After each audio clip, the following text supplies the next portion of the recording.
Hello guys, the depth queen स्वागत करती है अपने डार्क डेप्थ वर्ल्ड में। और आज मैं जिस मूवी के बारे में बात करूंगी, इस मूवी का नाम है मस्ती। जी, मैं मस्ती 4 की बात नहीं कर रही हूँ, मैं मस्ती 1 की बात कर रही हूँ, जो सन 2004 में आई थी, यानी कि आज से ठीक 21 साल पहले। और ये एक तरीके से सरप्राइजिंगली हिट मूवी थी। और इस मूवी के गाने भी उतने ही हिट थे। If I am not wrong, Anand Raj Anand ने इसका शायद म्यूज़िक दिया था। और बहुत ही मतलब अंडररेटेड म्यूज़िक डायरेक्टर हैं वो।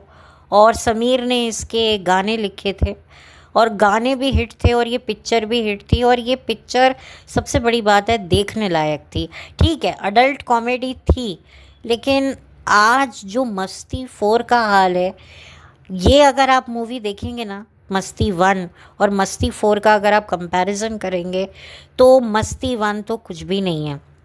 इसमें राखी सावंत का भी एक छोटा सा रोल है। उस टाइम पर राखी सावंत जो हैं इंडस्ट्री में बदनामी कमा रही थी और काफ़ी मतलब उनकी इमेज इतनी अच्छी नहीं थी। वो तो सन 2006 में जो मीका के साथ उनके साथ हादसा हुआ, फिर उसके बाद वो बिग बॉस सीज़न 1 में आई, तो वहाँ से राखी की एक जो इमेज है उसमें थोड़ा चेंज आना शुरू किया।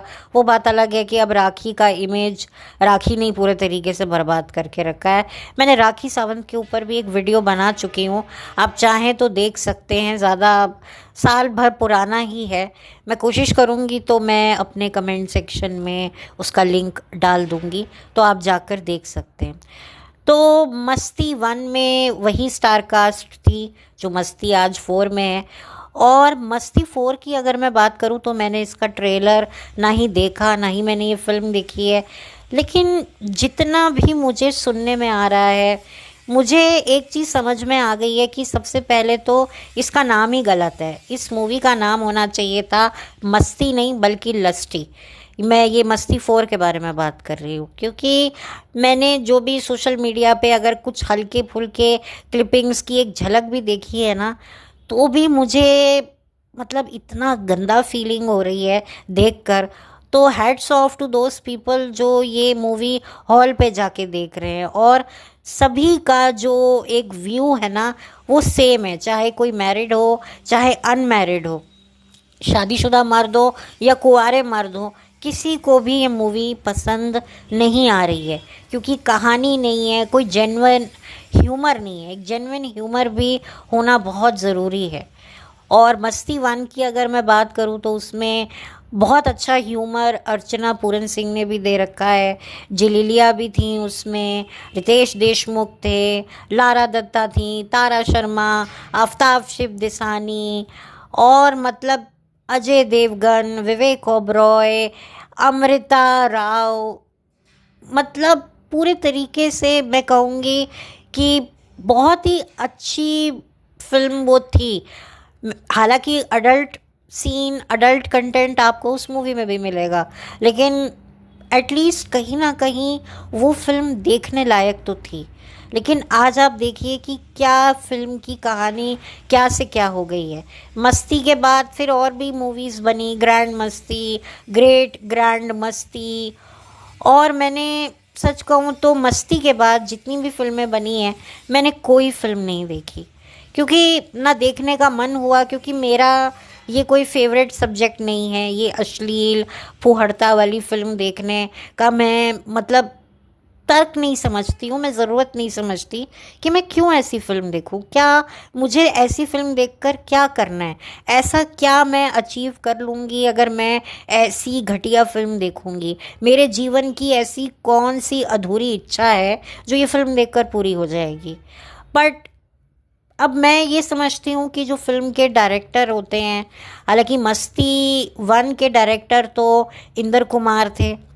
अब मुझे नहीं पता उसके बाद जो फिल्में आई हैं, ग्रैंड मस्ती, ग्रेट ग्रैंड मस्ती, उसके डायरेक्टर कौन हैं, यही हैं या मस्ती 4 के कौन है, मुझे कुछ नहीं पता। लेकिन मैं इतना ज़रूर समझ गई हूँ कि हमको लेकर जो ये बॉलीवुड के लोगों की क्या थिंकिंग है, ये क्या एजेंडा चलाना चाहते हैं। इतनी गंदगी दिखाकर इनको क्या मिलेगा?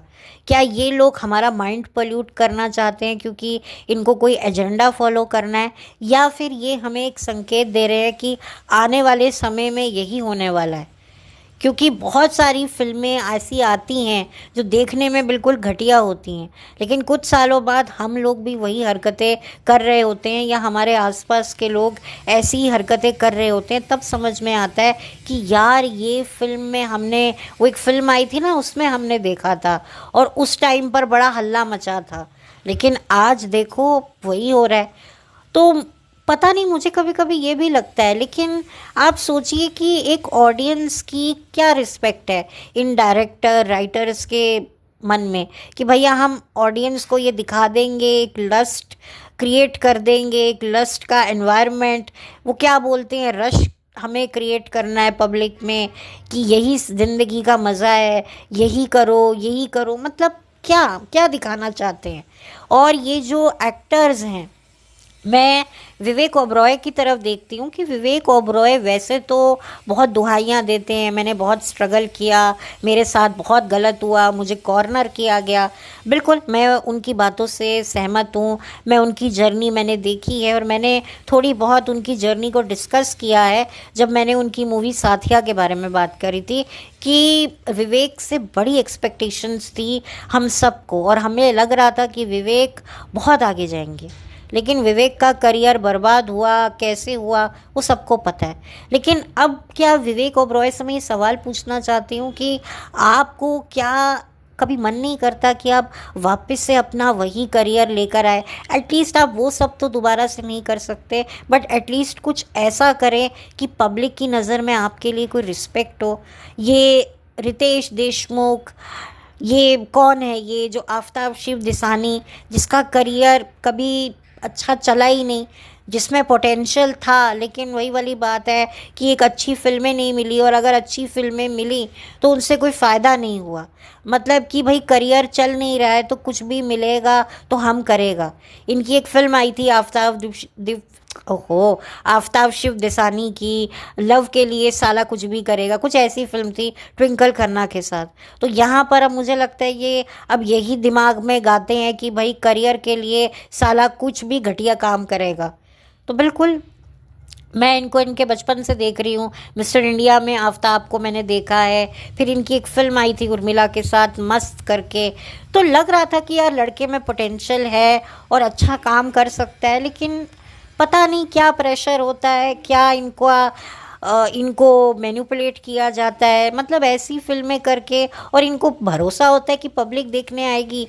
मतलब इनको लगता है कि पब्लिक तो चू चा चे है, कुछ भी बेचेंगे तो देखेगी जीभ लटकाती हुई, ये सोचते हैं ना पब्लिक की। ये फिर हैसियत ये लोग समझते हैं। वैसे अगर पब्लिक जब अपना गुस्सा दिखाने पे आती है तो अरे पब्लिक तो ऐसी पीछे बॉलीवुड के पड़ी हुई है। तो फिर आप बताइए, क्या हमारा बॉलीवुड को कलपना, रोना पिटना क्या गलत नहीं है? ये पिक्चरें आप दिखा करके ना, ये फिल्म बड़े बुजुर्ग किसी भी उम्र के शख्स के साथ देखने के लायक नहीं है। मैं तो कहती हूँ ऐसी फिल्मों को तो आपको अकेले भी नहीं देखना चाहिए।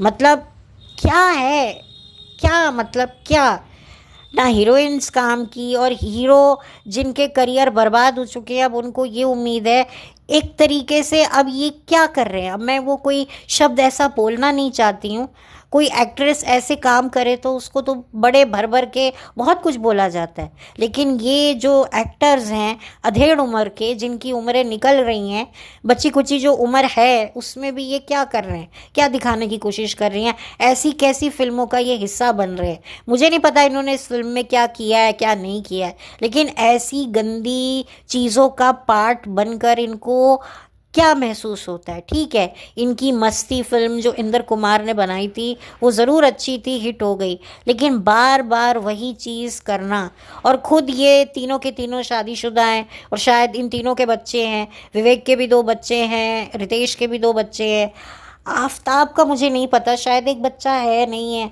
मैं थोड़ी कंफ्यूज हूँ, बट मैरिड तो आफ्ताब भी है। तो ये मतलब मुझे समझ में नहीं आता। मतलब अच्छा खासा कोई एक अच्छी फिल्म बन सकती थी। मस्ती वन में तो फिर भी कहानी है, सस्पेंस है, थोड़ा थ्रिलर भी है, एक्साइटिंग भी है, और मतलब एक डार्क कॉमेडी आप कह लो इसको।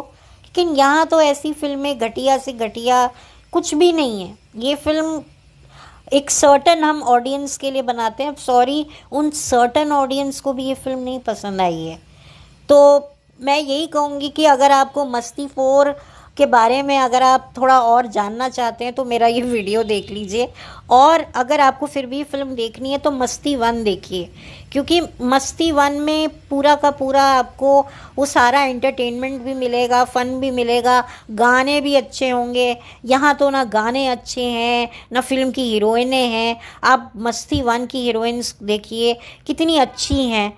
हालांकि वो भी क्रिंज एक्टिंग ही कर रही हैं, बट ये क्रिंज उनका और ये जो अब वाली फिल्म का जो क्रिंज है उसमें तो ज़मीन आसमान का फ़र्क है। मैंने मस्ती वन देख रखी है तो मुझे पता है कि हाँ उसमें भी सीन्स हैं, बट एटलीस्ट आप उसको अकेले में भी देख सकते हो।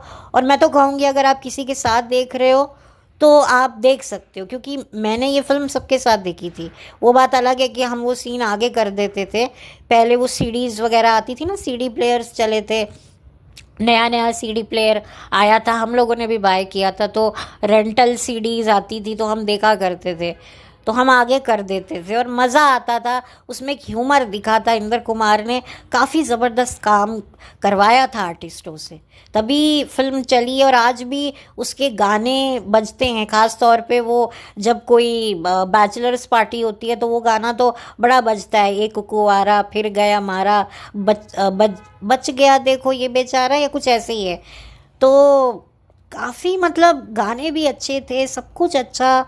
मतलब आप ये देखो, मैं तो इन एक्टर्स के ऊपर हैरान हूँ कि भाई क्या आप सोचकर ऐसी फिल्में साइन करते हो और आपको भरोसा है कि आपकी ये सर्टेन ऑडियंस आपकी फ़िल्म को सुपर डुपर हिट कराएगी। ठीक है, पहले की जो मस्ती की जो सीरीज़ है शायद हो सकता है वो चली हो तो इनको लगा हो, लेकिन आपको करते हुए पता नहीं चलता है कि आप क्या कर रहे हो। और मैंने सुना है इसमें स्पेशल अपीयरेंस तुषार कपूर का भी है। मतलब अब तुषार कपूर का अब यही काम रह गया है। मतलब तुषार कपूर जो एक अंडर रेटेड एक्टर, मैं उसको कहीं ना कहीं मानती हूँ, उस तुषार कपूर को भी मतलब यही फिल्म मिली थी। मतलब भाई क्या तुम इससे अच्छा किसी सीरियल में काम कर लो। तुम्हारी बहन सीरियल बनाती है, मैं तो कहती हूँ तुषार कपूर को मिहिर का ही रोल कर लेना चाहिए था। क्या तुमको मतलब फ़ायदा लो तुम, मैं तो कहती हूँ तुम उठाओ तुषार कपूर नेपोटिज्म का फ़ायदा, बट ये फिल्म तो मत करो। तुम्हारा नेपोटिज्म का फ़ायदा उठाना फिर मुझे मंजूर है, पर ऐसी घटिया फिल्मों में काम कर रहे हो क्या। आई डोंट नो, मुझे नहीं पता, बट मैंने सुना है कि तुषार कपूर भी कुछ स्पेशल अपीयरेंस में है। भाई क्यों हो इस फिल्म में, क्या वजह है, और कितने आर्टिस्ट हैं, क्या है, मैंने ज़्यादा जानने की कोशिश नहीं करी। लेकिन मैं कहूँगी कि जिन जिन को भी मस्ती फोर देखने का मन हो रहा है प्लीज़ मत देखो, या जिन्होंने अभी तक नहीं देखी है बहुत अच्छा काम किया है, मैं उन सबको ग्रैंड सैल्यूट देती हूँ कि आप लोगों ने ये फिल्म नहीं देखी है, और सबसे पहले खुद को देती हूँ। अगर फिर भी आपका मन कर रहा है तो आप मस्ती देखिए। ये शायद आपको किसी OTT प्लेटफॉर्म पे मिल जाएगी या यूट्यूब पे मिल जाएगी। मैं लिंक तो प्रोवाइड नहीं कर रही हूँ क्योंकि है तो वो भी adult film he, but still इनसे तो बेहतर है। तो मैंने सोचा कि मैं थोड़ी हल्की फुल्की बात मस्ती वन के बारे में भी करूं, क्योंकि भाई इन मस्तियों से तो अच्छी फिर अगर मस्ती देखनी है तो इंदर कुमार की मस्ती वन देखो। अब ये दूसरी जो फिल्में आई हैं इसके बाद, ग्रैंड मस्ती, ग्रेट ग्रैंड मस्ती या मस्ती फोर, इनके डायरेक्टर कौन है मुझे नहीं पता, ना मैंने पता लगाया है और ना मैं पता लगाने में इंटरेस्टेड हूँ। लेकिन हाँ, मैंने मस्ती वन के बारे में जितना मुझे पता है तो इंदर कुमार ने बनाई है फिल्म। और इंदर कुमार 90s में माने जाते थे, उनकी रोमांटिक कॉमेडी मूवीज़ बहुत ज़्यादा चलती थी और कहीं ना कहीं फैमिली ऑडियंस के लिए काफ़ी वो फिल्में बनाते थे। उनके गाने भी ज़बरदस्त होते थे, बट अब वो भी कुछ फिल्में नहीं बना पा रहे हैं। आई डोंट नो, मुझे नहीं लगता कि ये मस्ती फोर उन्होंने बनाई है, शायद किसी और डायरेक्टर ने बनाई है। आई डोंट नो, मैं इस पर ज़्यादा बात नहीं करूँगी, लेकिन मस्ती वन तो इंद्र कुमार ने बनाई है, और उनकी बहन अरुणा ईरानी जी तो मतलब मानी हुई अपने ज़माने की मशहूर डांसर और चरित्र अभिनेत्री रह चुकी हैं, और सीरियल को प्रोड्यूस भी कर चुकी हैं, डायरेक्ट भी कर चुकी हैं। मल्टी टैलेंटेड अरुणा ईरानी हैं, और काफ़ी मतलब उनके बाद उनके भाई ने काफ़ी अच्छा बॉलीवुड में नाम बनाया है, और अपने भाई की फ़िल्म के लिए उन्हें फ़िल्म फेयर का अवार्ड भी मिला था बेटा मूवी के लिए, और वाकई मतलब उनकी फ़िल्में अच्छी होती थी। तो मस्ती वन भी इंद्र कुमार की है, तो एटलीस्ट आपको अगर ऐसी फ़िल्में देखनी है जिसमें थोड़ा सा हर तरह का एलिमेंट हो, तो मैं कहूँगी कि आप दोबारा से मस्ती वन ही देख लीजिए। मस्ती फोर देखने की ज़रूरत नहीं है, और अगर आपने देख ली है तो फिर मैं क्या बोल सकती हूँ। मेरी बहुत सारी सांत्वना आप सबके साथ हैं जिन्होंने भी मस्ती फोर देखी हुई है। और मैंने तो सुना है कि कुछ लोग तो चलती फिल्म से उठ के आ गए। एक व्लॉगर मैं देख रही थी, उसने अपना शॉर्ट बनाया, और मैरिड कपल थे, देखने गए थे, कहते इतनी घटिया पिक्चर है, हम पिक्चर के बीच में से ही उठाए। तो आप समझ सकते हैं कि मतलब वाकई ये फिल्में अगर ओटीटी प्लेटफॉर्म पे भी आए तो वो वहाँ भी ना चलें। मतलब इतना बुरा हाल है। मतलब एक सॉफ्ट पी टाइप की आप फिल्म बना रहे हो उसको एक कॉमेडी का नाम देकर। मैं तो यही कहूँगी, मैं यही कहूँगी। और जितने भी समझदार लोग हैं वो मेरी बात से ज़रूर सहमत होंगे, इस बात की भी मैं गारंटी लेती हूँ, क्योंकि कोई भी मतलब सेंसिबल इंसान ऐसी फिल्म तो बिल्कुल नहीं देखना चाहेगा जिसको देखने के बाद मतलब उसको कुछ दुनियादारी अपने आप को ही महसूस करना वो बंद कर दे। ऐसी फिल्में देखनी चाहिए जो हमें मोटिवेट करें, या अगर एंटरटेनमेंट भी है तो अच्छा एंटरटेनमेंट हो, बट अगर सस्पेंस हो तो अच्छा हो। कोई भी अपनी मेहनत की फिल्म मतलब मेहनत की कमाई को फिल्म पे क्यों उड़ाएगा। और आजकल तो जब से कोरोना आया है उसके बाद से जो लोगों ने जो इतना फाइनेंशियल क्राइसिस देखा है, उसके बाद हर कोई जो है अपना पैसा सोच के खर्चता है, चाहे वो ऑनलाइन शॉपिंग हो चाहे ऑफलाइन शॉपिंग हो, कहीं भी आना जाना हो। अब हर इंसान सोचता है यार जा तो रहे हैं लेकिन क्यों करें खर्चा, लाइफ का कुछ पता नहीं। किसी को भी नहीं पता था कोविड नाम की एक बीमारी आएगी जिससे पूरी दुनिया जो है वो घर के अंदर बंद हो जाएगी, और पूरे जानवर गली मोहल्ले के वो आज़ाद सड़कों पे घूमा करेंगे, क्योंकि कोई बंदा नहीं था, बंदे की जात नहीं था, सिर्फ थे कुत्ते बिल्लियाँ। मतलब आपने देखा ही होगा। तो मैं यही कहूँगी, जानवर लोग आज़ाद घूम रहे थे, जानवरों को कोई खतरा नहीं था, और इंसान बेचारा अपनी सांसें बचा रहा है, अपना नाक बचा रहा है, अपना गला बचा रहा है, अपना ये बचा रहा है वो बचा रहा है कि कहीं हमें कोविड ना हो जाए। तो ये भी आपने दिन देखा है। तो इस वजह से अब कोई भी इंसान जो है ना वो पैसा नहीं बर्बाद करने में विश्वास रखता। वो हैं कुछ लोग हैं जो शादियों में इतना पैसा उजाड़ते हैं, लाख लाख की पता नहीं कितने करोड़ों की तो मतलब शादियां कर देते हैं, पैसा कर देते हैं, और जब डाइवोर्स होता है तो उससे ज़्यादा पैसा लगता है। तो हाँ, अभी भी लोग शादियों पे पैसा खर्च देते हैं, वो गलत करते हैं, लेकिन मैं तो यही कहूँगी कि आप पैसे को संभाल कर खर्चा करें। ठीक है, कुछ कभी मन सबका करता है, लेकिन फिल्मों में तो बिल्कुल भी अपना पैसा खर्चा ना करें। और ओटीटी पर आ ही जाती है, अपने कंफर्ट लेवल पर आराम से बैठकर फिल्मों का मज़ा लीजिए। और ऐसी फिल्मों को तो मैं कहूँगी ओटीटी पर रिलीज़ भी नहीं होनी चाहिए, क्योंकि भाई ये ऐसी फिल्में तो बच्चों के मानसिक विकास के लिए बहुत बड़ा खतरा है। जितना भी मैंने इस मूवी का रिव्यू सुना है, मतलब ट्रेलर जब से इसका आया था तभी से लोगों ने छाती कूटनी शुरू कर दी थी, लेकिन जब फिल्म को देखा तो सर भी पीटना शुरू कर दिया लोगों ने। तो खैर, अब मेरे आसपास कंस्ट्रक्शन वापस से शुरू हो गया है, तो इसी वजह से आपको ये आसपास ये आवाज़ें जूं जूं आवाज़ें आ रही होंगी। कुछ टाइम तक बड़ा आराम था, लेकिन अब वापस से जो है शुरू हो गया है सब कुछ। तो बस इसी के साथ अब मैं चलती हूँ। देखिए, यहाँ पर मैं किसी को भी कोई हेट नहीं फैला रही हूँ। मैं बस फिल्म के निर्माताओं से, निर्देशकों से, राइटर से यही हाथ जोड़कर विनती करती हूँ कि भैया फिल्म बनानी है ना तो ऐसी फिल्म बनाओ जिसको देखने का भी मन करे, पैसा भी खर्चने का मन करे, किसी को रिकमेंड करने का भी मन करे। ये फिल्में मत बनाओ कि भैया बात भी करना पाप समझा जाए, ऐसी हालत हो जाए। जैसे कि मुझे लग रहा है कि भाई मैं ऐसी बदनाम चीज़ को बदनाम भी क्यों कर रही हूँ, मुझे बहुत गिल्ट फील हो रहा है। तो बस मैं नहीं चाहती कि भाई और भी आप लोग इस फिल्म को, मैं बात करके गिल्ट हो रही हूँ और आप देखकर गिल्ट फील हो, तो बेटर है इस फिल्म से दूर रहे। और फिर भी अगर आपका मन कर रहा है तो मस्ती 1 देखिए, ये फिर मूवी देखने लायक है। और मैं बात तो मैंने मस्ती 1 की करनी थी, लेकिन ज़्यादा मस्ती 4 आ गई, क्योंकि क्या करूं, मतलब मैं बता रही हूँ कि कहाँ से कहाँ लोगों का स्तर, जो डायरेक्टर्स हैं, राइटर्स हैं, प्रोड्यूसर्स हैं, उनकी सोच कितनी गिर गई है।